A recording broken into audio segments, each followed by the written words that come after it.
Good afternoon, everyone. My name is Nicholas Catalfamo, and might I ask everyone in the audience if they ever visited a different country?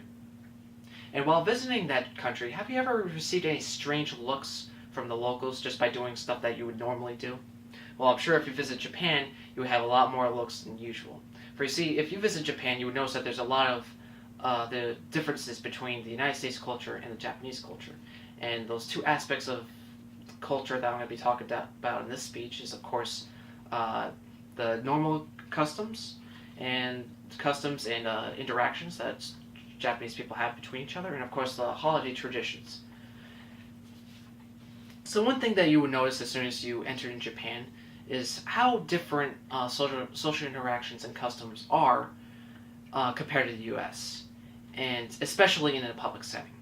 According to Turner Wright from the Matador Network, Japanese people don't accept tips while you're at a restaurant.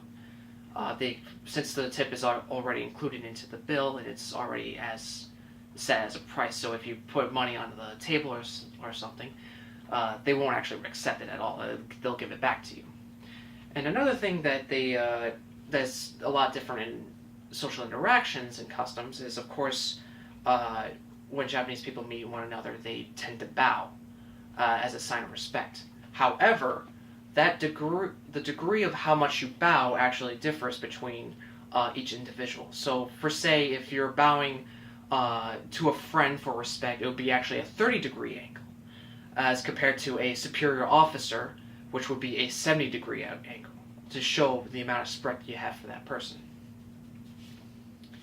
And after understanding social interactions, normal daily routine social interactions between people, then you might understand how different holiday interactions and customs are compared to the United States. And one good example of this is how Japanese people celebrate New Year's, the New Year's celebration, and it's immensely different compared to the United States for a couple reasons.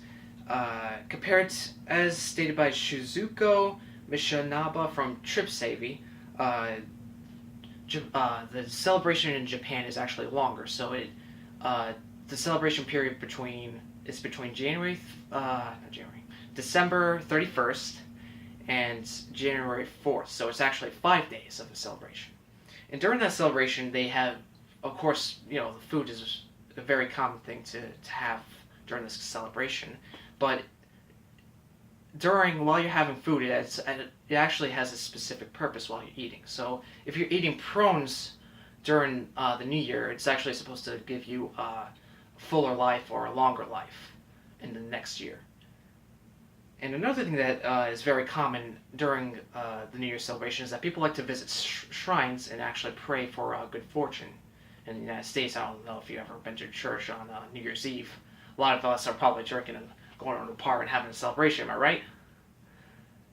But regardless, now that we've kind of explored some of the interesting aspects of Japanese culture, such as the holidays and the normal social customs, we may see a difference into how different Japanese culture is compared to the United States. And while seeing that difference, I hope that I encourage all of you to maybe even consider visiting Japan, just based on those differences, to see how different the world is compared to what we're usually used to. I hope you all have a good night and have a good afternoon. My name is Nicholas Catalfamo, and I hope to see you guys later. See you later.